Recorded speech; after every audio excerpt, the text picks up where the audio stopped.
What's up, Fearless Nation? Back at you.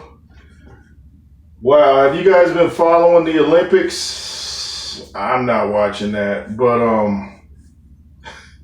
you hear about the heavyweights? The guy that kind of went Mike Tyson against Holyfield in the rematch. Remember, of course, everybody talks about. I'm sure Mike Tyson gets sick of it. Seems like every time he gets interviewed, people ask him about the ear bite with Holyfield. But this guy, I guess, was doing his Mike Tyson imitation, tried to bite this fighter on the ear. The name was Eunice. I'm not going to try to attempt to say his last name, and the other guy's name was David something. Anyway, there are two heavyweights, and this guy, you can see it, you can pull it up online. This guy attempted to bite the fighter's ear mid-fight, and the guy pulls away.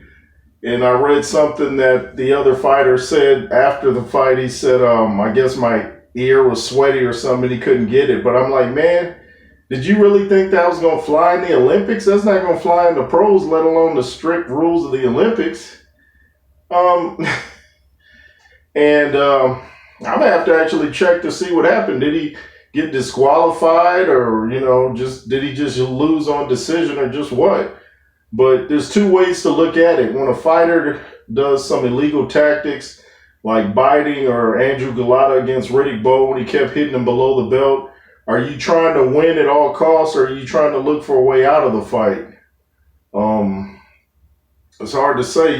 These guys get caught up in the heat of the moment, and, something triggers them, and I think they feel like they can't win, so they just go all out, kind of like a street fight, and they stop thinking about, the rules and everything like that. But you can't bite your opponent. You can't do that.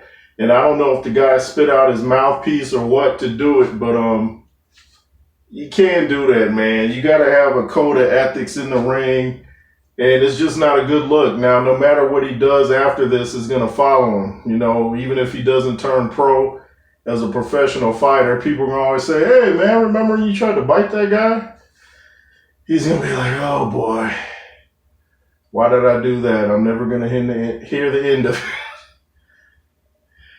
Man, boxing's a trip. You see things in boxing that you don't see anywhere else. Remember the parachute guy in the rematch with Riddick Bowe and Evander Holyfield, the parachute guy? You seen riots with Riddick Bowe and Andrew Golota.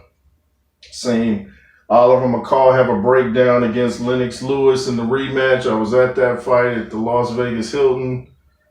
What else have you seen? I saw, was it Andrew Golota tried, or was it this other? I think it was Golota tried to bite this Samoan fighter. You saw Golota tried to get out of the fight with Mike Tyson. Mike was beating him up, and this dude was fighting his own corner not to go back out there and fight Mike. They're trying to put his mouthpiece in, and Golota's like, I ain't going back out there and fighting that dude. Dude's going to fight his corner rather than going out there and fight Mike Tyson.